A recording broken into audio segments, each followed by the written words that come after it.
Najładniejsze jest to na ciepło widzieć. No i to przypadkowo. I patrzcie, dziura w ziemi normalnie, a w środku, powiem wam tak, to była najlepsza restauracja, w jakiej byliśmy w Tulum, chyba w całym Meksyku w ogóle. Porcje były tak ogromne, że już później to wyjadałem tylko wszystko bez placków, bo już nie dałem rady. Ale to było tak dobre, że stwierdziłem, że nie zostawię ani trochę.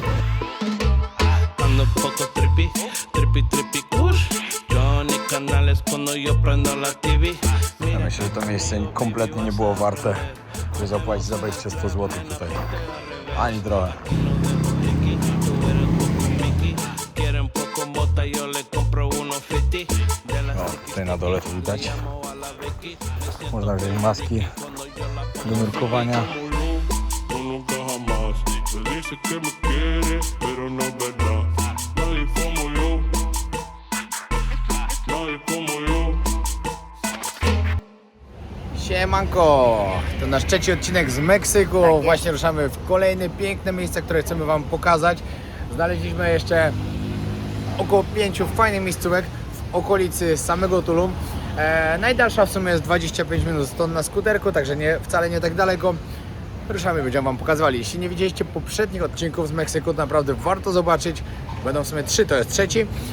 I oczywiście... Szkoda, bo ostatni. Szkoda, bo ostatni. Niestety wyjeżdżamy jutro, co jest bardzo przykre, bo byśmy jeszcze z tydzień albo 2 posiedzieli sobie. Tydzień, bo też do domu już się trochę chce. Minie. I jeszcze jak ktoś nie widział z was odcinku z naszego ślubu w Las Vegas, to naprawdę bardzo warto zobaczyć. Oglądajcie ten odcinek.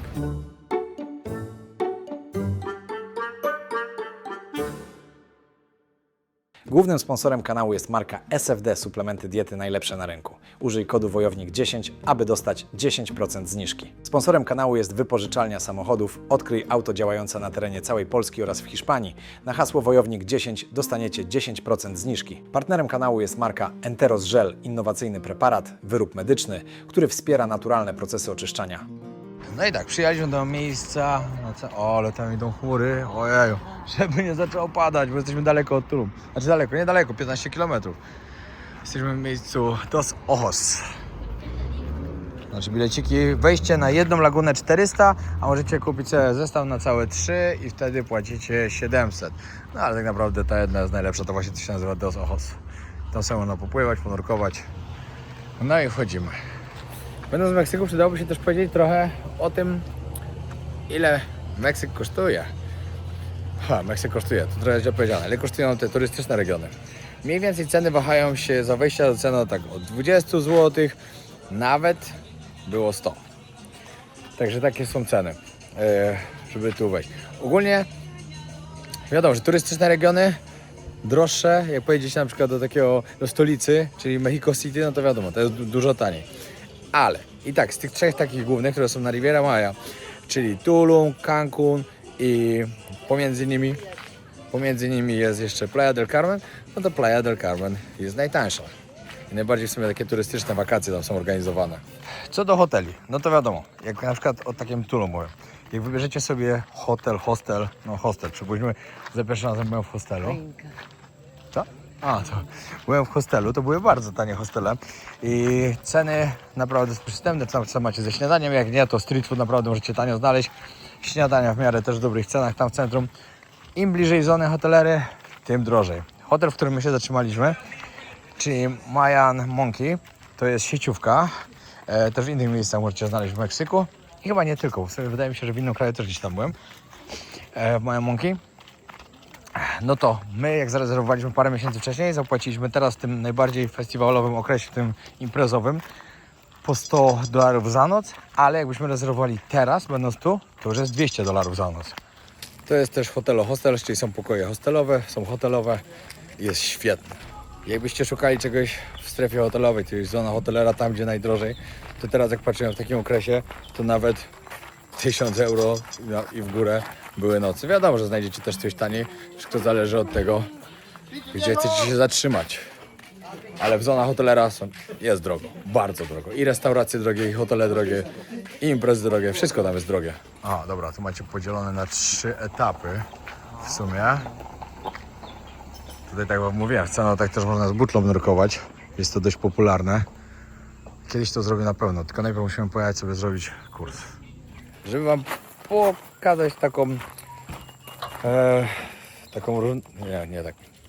Żeby wam pokazać, albo powiedzieć raczej o tym, jakie ceny potrafią być tam w strefie hotelowej, to wyobraźcie sobie, że wejście na przykład do beach baru na imprezę może kosztować, przypuśćmy, od $50 minimum za nic. My wczoraj impreza, na której my byliśmy, kosztowała $200, no a są jeszcze droższe oczywiście. Wejście na przykład tylko na to, żeby sobie zobaczyć zachód słońca z tego, jak to się nazywało? Azulik. Azulik, $200 zł. Żeby wejść tylko do środka. Nic nie ma się do nie do wydania, nie do... No, żeby tylko wejść. Także wiecie, no, tam przyjeżdża raczej bogata klientela. Tutaj się zaczyna, tylko właśnie akurat przyszły chmury ciemne i zniknęło słońce, także pewnie efekt nie będzie ten, co ma być. A to chyba są dwa. Może ten drugi będzie bardziej. Tutaj jest jaskini. O, tutaj widać butle do nurkowania. No, woda jest piękna.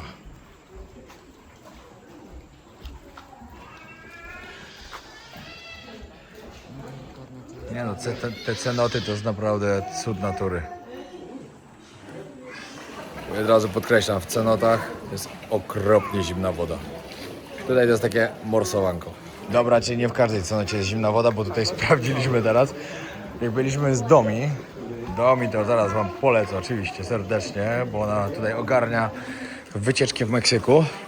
To tam jak byliśmy z nią w cenocie, to była taka cenota, była tak zimna woda, że no szok. A tutaj jest spoko. Okej, teraz idziemy tutaj do drugiego oka, bo to jest podzielone jakby na dwoje oczu. Czy dwa oka. Zapraszam. Dwa oka chyba się mówi, co nie? No, także macie dwa oka i idziemy do drugiego. Tu już widać. I jeszcze dodatkowo jaskinia, no ale tam tylko można nurkować. Okej, dobra. Tutaj chyba za wiele nie zobaczymy. Chyba musimy iść w inne miejsca. No ale tak wygląda, można sobie tutaj popływać. Ktoś lubi pływać, to super dla nas to tylko.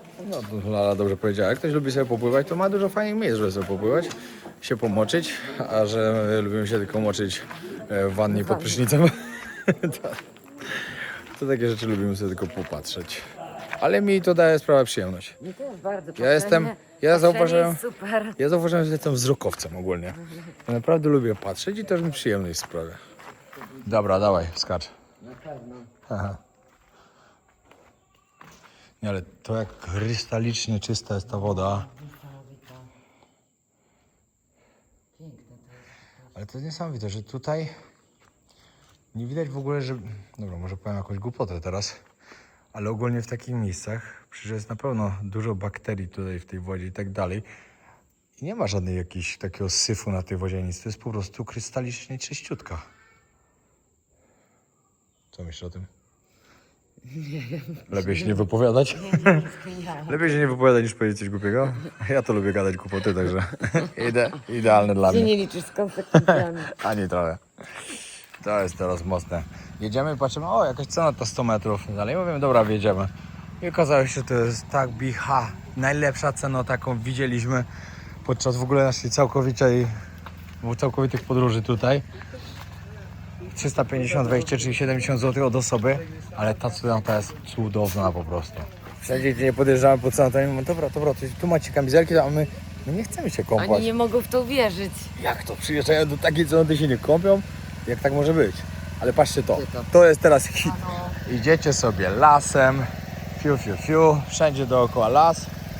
I jesteście takim ziomkiem, który odkrywa nagle dziurę w ziemi.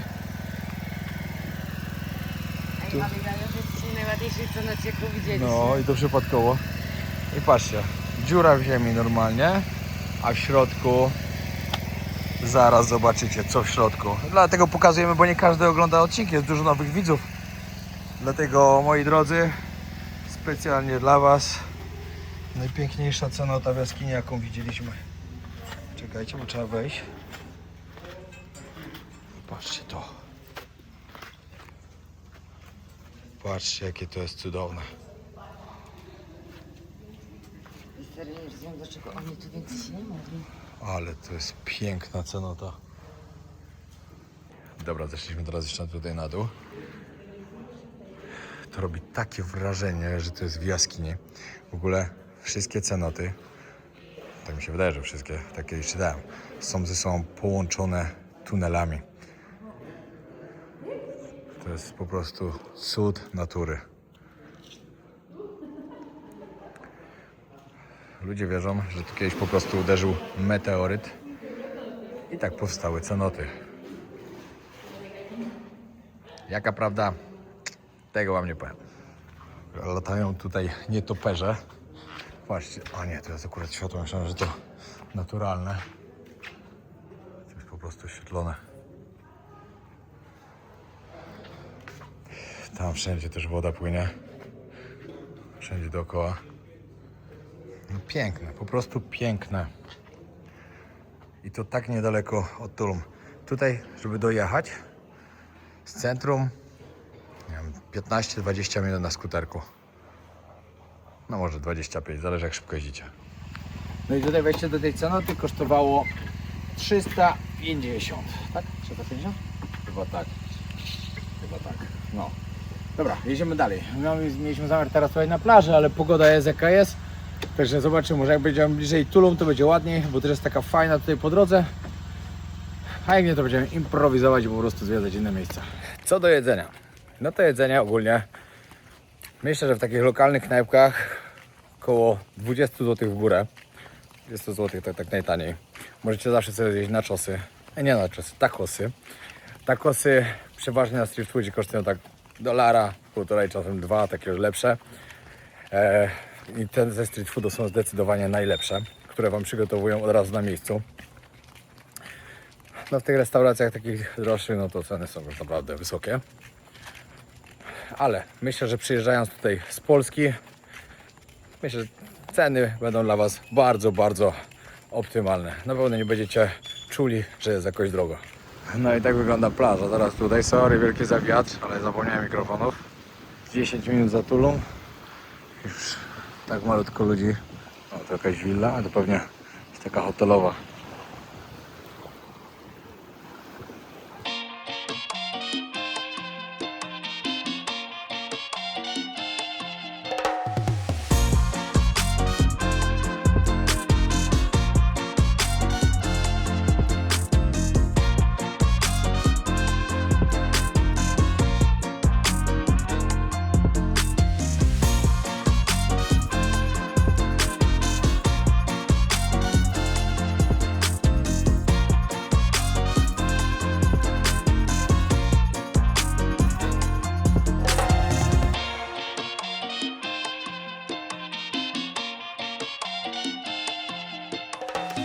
Dobra, przyjechaliśmy do restauracji, która jest bardzo, bardzo też polecana. Patrzcie, ile ma Travel Choice.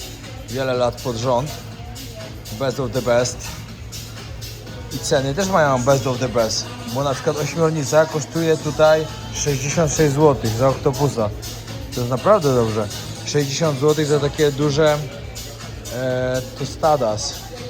Krewetki też 60 zł. No ceny jak naprawdę na takie miejsce tak dobrze polecane. A widzę, że porcje są ogromne. Super. Zaraz spróbujemy. No i patrzcie. Ośmiorniczka wygląda 10 na 10. Aż chyba spróbuję odcywać. Do tego tutaj z ośmiorniczką. Tak to jak się nazywa? Tortillas? Z ośmiorniczką, krewetkami, cebulką i awokado. Wow. Ale co masz? A ja mam tacosy. Z krewetkami. Powiem wam tak, to była najlepsza restauracja, w jakiej byliśmy w Tulum, chyba w całym Meksyku w ogóle. Porcje były tak ogromne, że już później to wyjadałem tylko wszystko bez placków, bo już nie dałem rady. Ale to było tak dobre, że stwierdziłem, że nie zostawię ani trochę z tej pysznej ośmiornicy, ani krewetek. Wow, serio, wow. No i 11 na 10. Powiem wam, że to nie wzięło się z niczego na tej ścianie. Totalnie. Estrada nazywa się ta restauracja. 11 na 10, bardzo polecamy. Rzecz, o której warto powiedzieć. Wynajęcie skuterka lub roweru. Rower około 200 do 300 peso, czyli 20-30 zł za dzień. Skuterek. Dawid znalazł najtaniej, znalazł za 400. Czyli znalazł za 80 zł. My płaciliśmy 500, czyli my płaciliśmy 100 zł za dzień. A ceny na przykład tu w hostelu to 680 peso. Dalej widziałem po 800. Najdrożej widziałem po 1000 peso za skuterek, czyli 200 zł za jeden dzień. Powariowali totalnie. W Tajlandii to za 2 tygodnie możecie tyle zapłacić. Taksówki. Co do taksówek, to w Tulum to jest taka masakra. Wsiadacie, to chyba macie od razu $50 na wjazd. Korki są tu tak straszne, na przykład tam w zonie hotelera, żeby przejechać z jednego punktu do drugiego, to możecie jechać godzinę lub 2 nawet o złych godzinach, także taksówek w ogóle nie polecam, kompletnie. No, przyjechaliśmy sobie jeszcze na zonę hotelera ostatni raz podczas tego wyjazdu. Idziemy właśnie na plażę, sobie wejście na publiczną plażę, bo ogólnie wejścia to są przeważnie od resortów i ciężko jest przejść przez resort, chociaż jest taki jeden, gdzie mówicie, że idziecie na jungle gym i was wpuszczają, a jak nie, to po prostu trzeba wchodzić głównym wejściem tutaj. Rachetón. Ey, es más rap. Quiere que le dé, Que le escupa en la boca. quiere que le dé, Una mordida en la nalga. quiere que le dé, Por reggaetón se pone loca. quiere que le dé. Idziemy teraz do lokalnego supermarketu zobaczyć, jak wyglądają ceny dla lokalsów.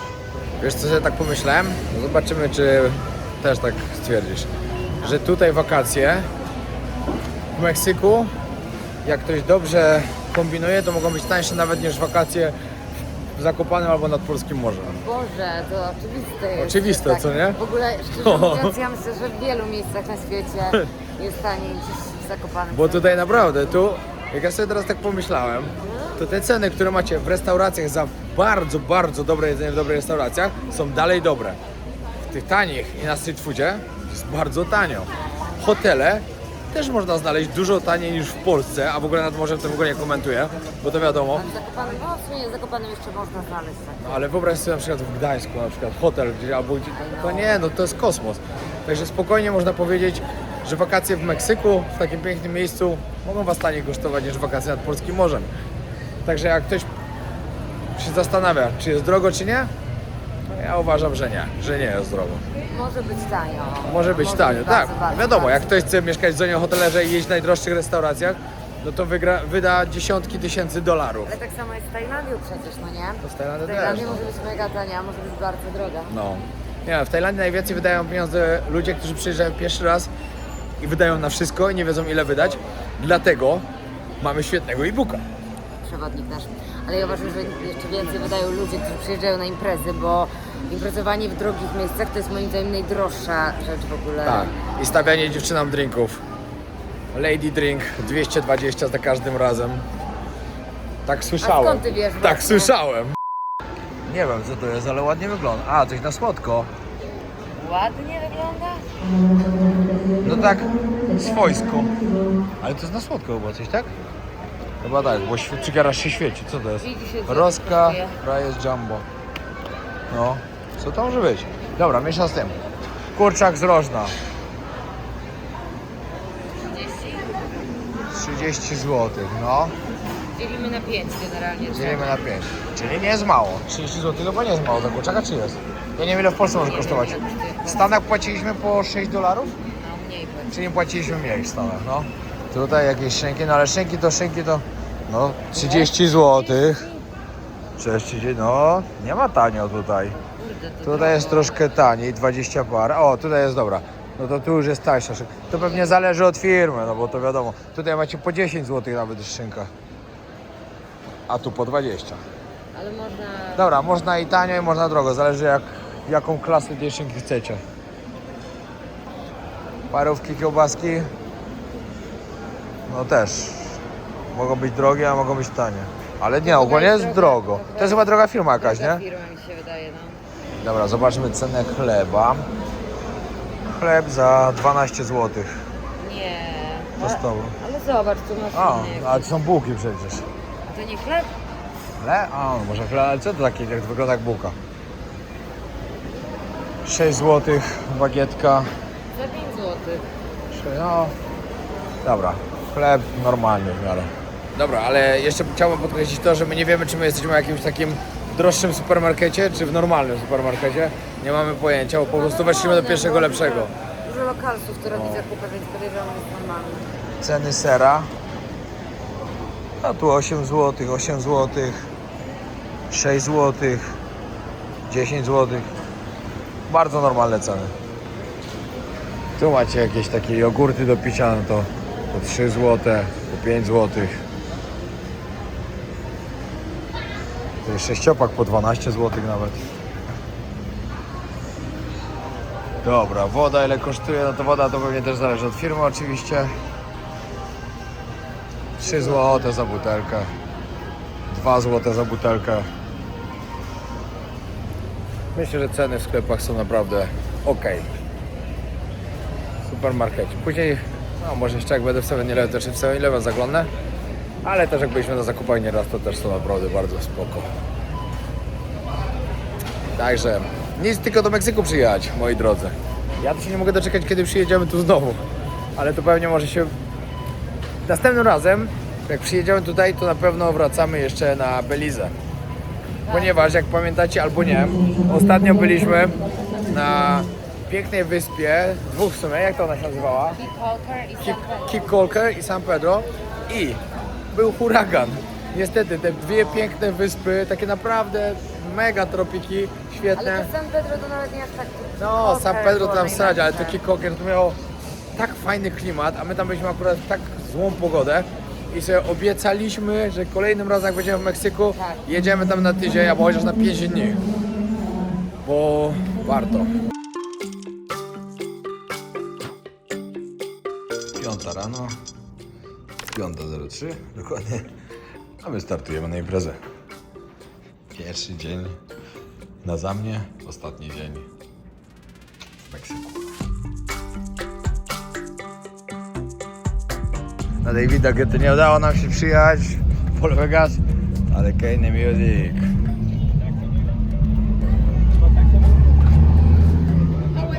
Thank you.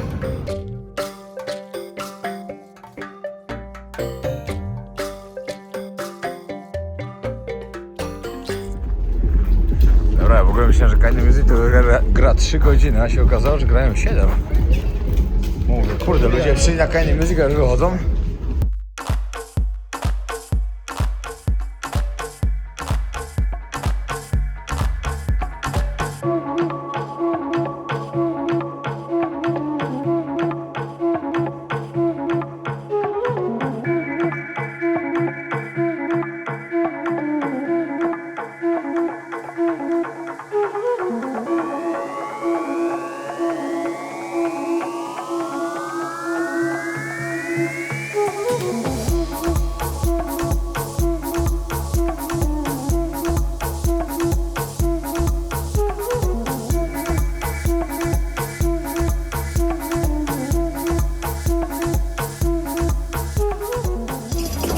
Siódma 30, już całkiem miasto się zrobiło. Festiwal na trzeźwo. No nie festiwal. Właśnie zaraz stąd jedziemy. Przyjechaliśmy tylko zobaczyć na 2 godziny. Zobaczyć wschód słońca. No i jedziemy teraz na plażę, na śniadanko, na kawkę. Coś pozwiedzać jeszcze. Do 14:30 mamy czas.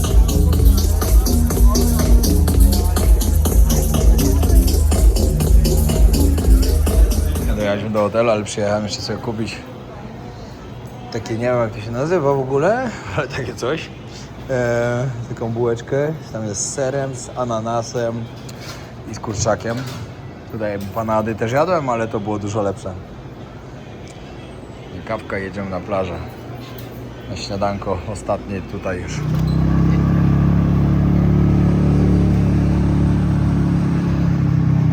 Przyjechaliśmy do miejsca, które nazywa się Fresco. Mieliśmy jechać do innego, ale niestety było zamknięte. Jesteśmy tutaj właśnie na strefie hotelowej. Hello, buenos días. No i tutaj w strefie hotelowej od razu inne ceny. Taka kanapka 60 zł. Ale ja tosty słyszałam, też. że Piotrek stawia dzisiaj. Nie, Ala stawia. Ja nie mam karty. Nie no, tutaj ceny są naprawdę dużo wyższe i to nawet widzieliśmy po zdrowych szejkach. Zdrowe smoothie kosztowało prawie 50 zł. Taki shot witaminowy 47 chyba. No zdecydowanie droższe ceny są. Ale tutaj przy tej drodze, jak się jedzie, te palmy wszystkie, ozdoby z drewna, to tak ładnie wygląda. Niesamowity klimat.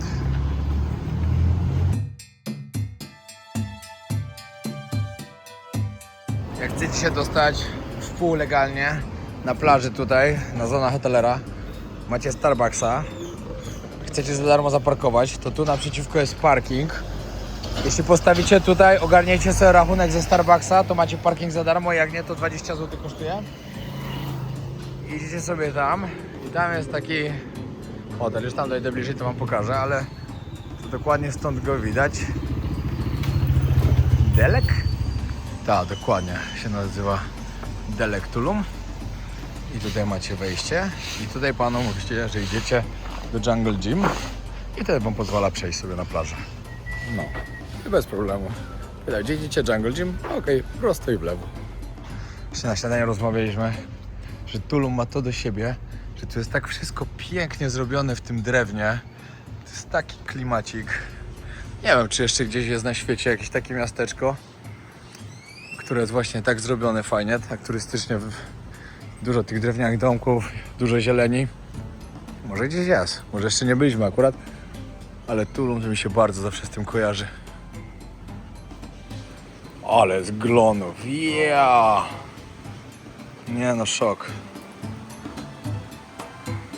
Nie no, tragedia z tymi glonami. Z tego myślałam, że to pozamiatają.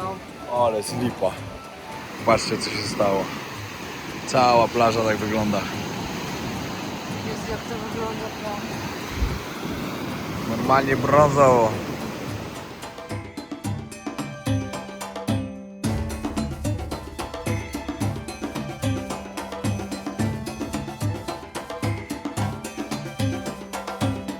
Fajna mam fryzurę? Taka letnia. Irokezik taki. Fajny wiatr jest. Ej, nie no, to jest tragedia, co tu z tą plażą się porobiło. I pomyślcie, ktoś sobie przyjeżdża, my widzieliśmy plażę jeszcze normalną, bo normalnie teraz przez te dni sprzątali i było tego mało. Ale ktoś sobie przyjeżdża dzisiaj do Tulum, bierze zonę hotelerę, płaci 1000 euro za noc, przypuśćmy, i ma taką plażę. Katastrofa.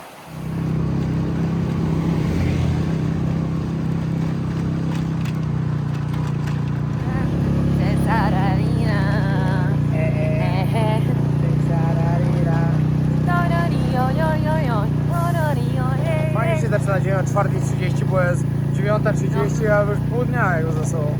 Dobra, przyjechałem jeszcze raz tutaj do tej Grand Cenoty, czyli wielkiej cenoty. Wcześniej udało nam to wejść, no bo nie mieliśmy gotówki. Stwierdziłem, że dzisiaj mam jeszcze godzinkę czasu, zanim pojedziemy na obiad i później się będziemy zbierać. No to jadę przyjechać, bo to jest dość blisko od centrum. Jakieś 10 minut, może nawet mniej. O, tutaj na dole to widać. Można wziąć maski do nurkowania, kamizelki dają.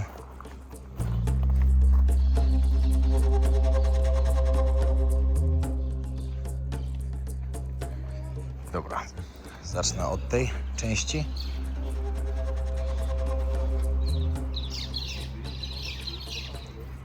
Fajnie, ale też znowu dzisiaj jestem za szybko. Wczoraj byłem za późno, a dzisiaj jestem za szybko. Jeszcze słońce tutaj nie doleciało, bo tu będzie piękna, taka szmaragdowa woda.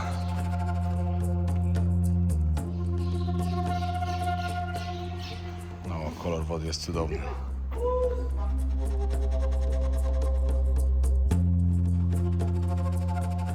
Już powoli promienie słoneczne tu docierają. To już się robi fajnie. O, to taka jaskinia jest. Patrzcie to. Czekajcie. O, to jest chyba druga część.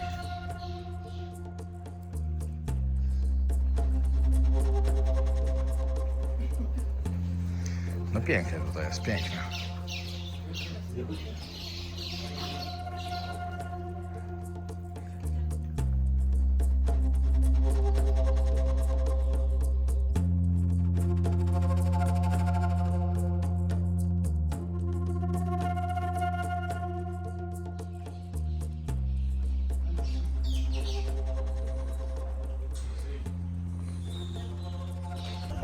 No, tutaj ta cnota jest zdecydowanie najdroższa z tych, które odwiedziliśmy, bo wejście tutaj kosztuje 500, czyli 100 zł.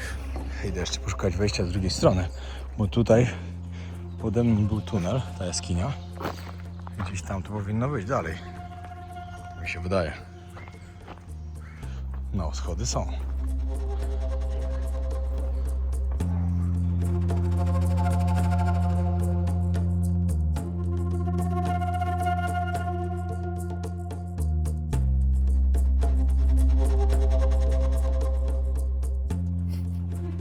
Chyba z jakiegoś TikToka kręcili. Tak mi się wydaje. Jeśli ktoś tutaj jeszcze nie obserwuje mnie na Instagramie, serdecznie zapraszam. Po drodze Podłoga Wojownika, Podłoga YouTube. Wpadnijcie, zostawcie obserwacje. W sumie na TikToku też. Całkiem dobrze mi tam idzie. I TikTok, Instagram i Facebook. Facebooka miałem 2 lata zablokowanego. Jakiś czas temu wreszcie mi go odblokowali. Idzie jak burza. Taka podpowiedź dla kogoś, jak ktoś chce się rozwijać w social mediach, ktoś chce założyć sobie kanał na YouTube i go prowadzić, to pamiętajcie, że prowadzenie kanału na YouTube to nie jest tylko YouTube, bo trzeba pozyskiwać ludzi i obserwujących z każdego totalnie źródła, czy z każdego, no tak mogę powiedzieć chyba, ponieważ inni ludzie są na YouTube, inni na Facebooku, inni na TikToku, inni jeszcze na Instagramie. Także bardzo warto prowadzić wszystkie te 4 social media i starać się przekierowywać takie osoby właśnie w miejsce, na którym Wam najbardziej zależy. A wiadomo, że powinno najbardziej zależeć na YouTube, bo na YouTube się zarabia, a na tych innych się nie zarabia, tylko po prostu są. Znaczy za granicą się zarabia, w Polsce się nie zarabia. Znaczy za granicą chodzi mi tak, w Anglii można zarabiać, w Stanach można zarabiać, i gdzieś tam jeszcze widziałem, że można zarabiać. I niektórzy naprawdę całkiem spoko pieniądze zarabiają. Na przykład na TikToku albo na Instagramie. No ale w Polsce nie. W Polsce na TikToku można tylko z tych live'ów. Ale to jest nie dla mnie. Kiedyś próbowałem, totalnie nie dla mnie. Nie pada.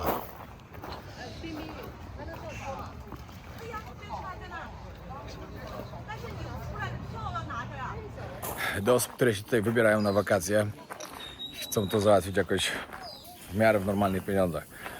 Pamiętajcie, podczas wybierania hotelu warto sprawdzić opinię. Czytanie opinii na przykład na Bookingu jest bardzo, bardzo istotną sprawą, bo można po prostu nieźle się nadziać i wylądować nie wiadomo w jakim miejscu, albo brudnym miejscu, które nie jest polecane przez ludzi, gdzie na przykład macie problemy z łazienką. Czytanie opinii jest bardzo ważne. Tak samo czytanie opinii na przykład na Google'ach o restauracji, w której się wybracie, bo naprawdę my znaleźliśmy tym razem świetne restauracje, które nie były wcale jakoś drogie. Było przepyszne jedzenie, a szczególnie to, gdzie byliśmy wczoraj, tam na tej ośmiornicy i tych plackach, tych takosach. To nie były takosy, to były tortillas się nazywało, no mniejsza z tym, ale to było przepyszne i to dlatego, że z opinii znaleźliśmy to. I wyczytaliśmy, że bardzo warto i dlatego pojechaliśmy i się nie zawiedliśmy. Ja myślę, że to miejsce kompletnie nie było warte, że zapłacić za wejście 100 zł tutaj. Ani trochę. To gdzie byliśmy wczoraj w tym Tabiha. Tabiha. Zdecydowanie najładniejsza ze wszystkich. Cenota. Dobra, wracam do chaty, bo jeszcze nie spakowana, ale jestem. Ale jeszcze na sam koniec przed wyjazdem gdzie kupić drugi kapelusz. Stwierdziła, że jej się tak podoba, że chce mieć 2. Różne kolory oczywiście. No, a my po śniadanku jedziemy oddać skuter. Jeszcze ponad 2 godziny czasu. Także idę na siłownię jeszcze. Muszę zrobić jeszcze z pół godziny schodów do góry. Tyk. Troszkę ciężarką wrócić, spakować się. Koniec Meksyku. Pierwszy lot do Teksasu, do Dallas. Tam szybka przesiadka, London Heathrow i Warszawa. W Warszawie, no w Polsce w sumie 3 dni i do Tajlandii. Jeszcze ostatnie chwile. Piękne widoki, piękna pogoda.